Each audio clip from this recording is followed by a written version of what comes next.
ఢిల్లీలో జాతిపిత మహాత్మా గాంధీ వర్ధంతి సందర్భంగా రాజాఘాట్ దగ్గర నివాళులర్పించారు కాంగ్రెస్ నేతలు. కాంగ్రెస్ చీఫ్ మల్లికార్జున ఖర్గే, ఎల్ఓపీ నేత రాహుల్ గాంధీ పాల్గొన్నారు.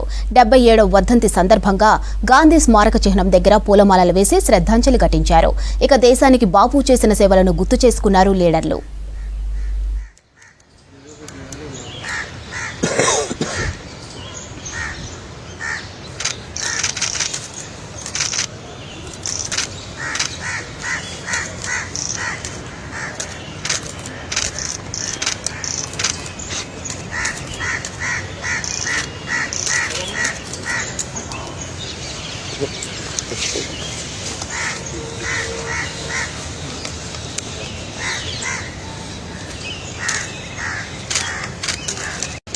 No.